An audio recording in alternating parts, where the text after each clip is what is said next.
జనసేన నేత వేణుగోపాల్ గారు నమస్తే అండి. నమస్తే లక్ష్మణ్ గారు. వేణుగోపాల్ గారు, నిన్న ఓజీ ఫంక్షన్ జరిగింది, ప్రీ రిలీజ్ ఈవెంట్. దానిలో పవన్ కళ్యాణ్ గారు కొన్ని మాట్లాడిన మాటల్ని మరి కొంతమంది తప్పు పడుతున్నారు. దాన్ని ఎలా చూడాలంటారు? లక్ష్మణ్ గారు, మీకు అదే విధంగా ప్యానెల్లో పాల్గొంటున్న రేవలి లక్ష్మణ్ వైఎస్ఆర్సీపీ అధికార ప్రతినిధికి, అదే విధంగా జనసేన నాయకులకి, మీకు అదే ప్రేక్షకులకు అందరికీ నా నమస్కారం. నమస్తే సార్. లక్ష్మణ్ గారు, ఈరోజు ఏదైతే Pawan Kalyan OG cinema promotions కోసం ప్రీ రిలీజ్ ఫంక్షన్ చేయడం జరిగింది.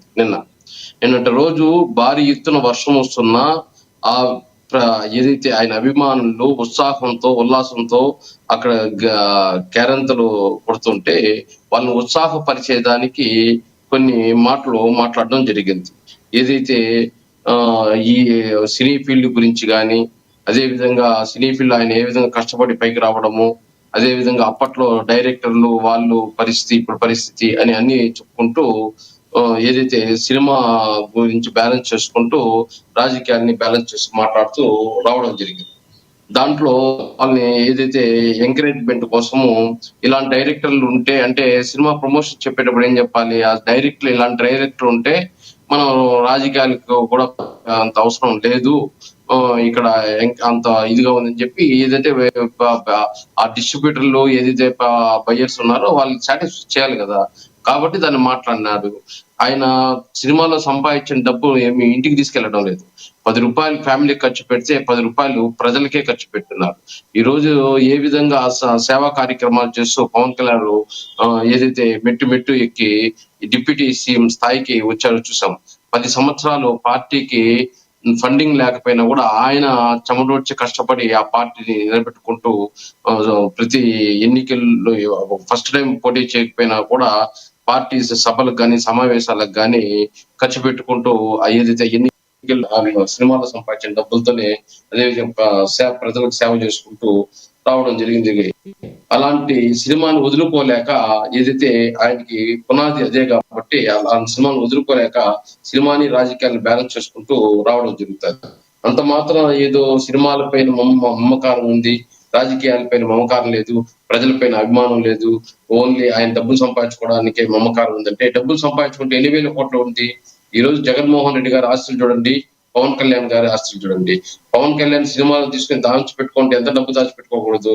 అదే సేవ కోసం వచ్చిన సేవ చేయాలని వచ్చిన రాజకీయాల్లోకి వచ్చిన జగన్మోహన్ రెడ్డి గారికి ఇవి 1,000 కోట్ల ఆస్తులు ఏడు నుంచి వచ్చాయి. ఇవన్నీ మాట్లాడితే ఎక్కడికో పోతాయి చర్చలు.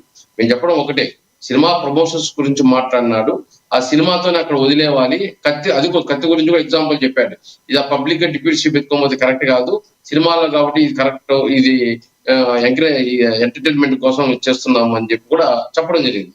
సినిమాలుగా చూడాలి, రాజకీయాలు చూడాలి. మరి ఫుల్ టైం జాబ్ చేసే జగన్మోహన్ రెడ్డి గారు మరి ఎందుకు 170 సీట్లకి 151 సీట్లు వస్తే దాన్ని 11 స్థాయికి దిగిపోవాల్సి వచ్చింది? మరి ప్రజలకు సేవ చేసి ఉండొచ్చు కదా, కార్యకర్తలకు న్యాయం చేసి ఉండొచ్చు కదా, ఎందుకు చేయలేకపోయాడు? 11 సీట్లకి ఎందుకు రావడం జరిగింది? మరి 11 సీట్లకు వచ్చిన తర్వాత ఏదైతే అధికారంలో ఉండేటప్పుడు గంజాయిని, అదే విధంగా గుట్కాల్ని, అదే విధంగా మహిళపైన అరాచకాలు అత్యాచారాలు చేసేవాళ్ళని, భూ కబ్జాల్ని, అదేవిధంగా అడవి భూములు దోచుకునే వాళ్ళని, దేవాదాయ భూములు దోచుకునే వాళ్ళని, మద్యము, అదేవిధంగా మట్టి, మైన్స్, ఇసుక, ప్రతి దాంట్లో అవినీతి జరిగింది. అప్పుడు వాళ్ళు ఎంకరేజ్ చేశారు. ఇప్పుడు ప్రతిపక్షంలోనూ అదే విధంగా ఈ రోజు గంజాయి అమ్మేవాడిని, మహిళలపై అత్యాచారం చేసే వాళ్ళని ఎంకరేజ్ చేయడము, వాళ్ళని పరామర్శించేదానికి టైం ఉందే కానీ అసెంబ్లీకి వచ్చి ఏమి వీడియో గురించి మాట్లాడతాడు టీవీలకు ముందు వచ్చి.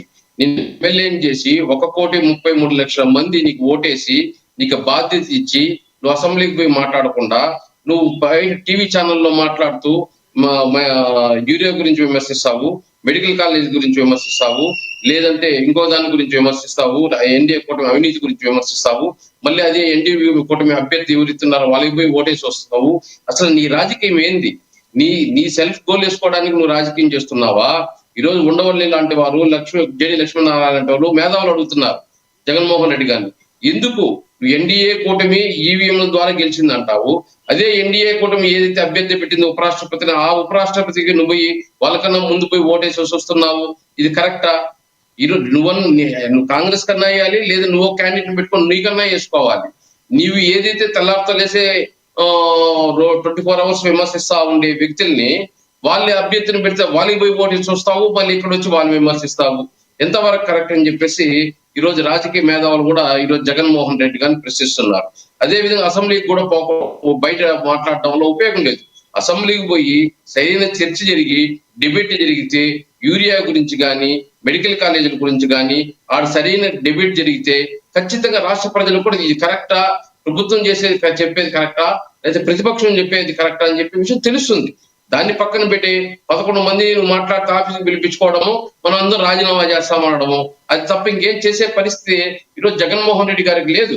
ఫుల్ టైం అనే పేరే గాని ఫుల్ టైం అయితే మరి అసెంబ్లీకి రా, ఏముంది నీకు? ఈరోజు పవన్ కళ్యాణ్ ఒంటరిగా అయినా కూడా రాలేదా? ఆయనకి 8% ఓట్లు ఉన్నా కూడా ఈ రోజు డిప్యూటీ సీఎం కాలేదా? నువ్వు 51% ఉంటే 47 సీట్లు వచ్చి ఈ రోజు ప్రతిపక్ష నాయకుడు కాలేకపోయావే. దాన్ని ఎంత పరిశీలించాలి ఈ నాయకులు. ఊరికే మాట్లాడడం, ముందు వచ్చి విమర్శించడం కాదు. ఈ రోజు సినిమాను బ్యాలెన్స్ చేసుకుంటూ, రాజకీయాన్ని బ్యాలెన్స్ చేసుకుంటూ పవన్ కళ్యాణ్ ఒక్కొక్క మెట్టు ఎక్కుతూ 10 సంవత్సరాలకి ఈ రోజు అధికారంలోకి రావడం జరిగింది. అదే జగన్మోహన్ రెడ్డి గారు 5 సంవత్సరాలకే అధికారంలోకి వచ్చాడు. అధికారంలోకి వచ్చి ఏం పొడిచాడు? 151 సీట్లు 11 సీట్లకు తెచ్చాడు. 51% ఓట్లు 40% ఓట్లు తెచ్చాడు. వేణుగోపాల్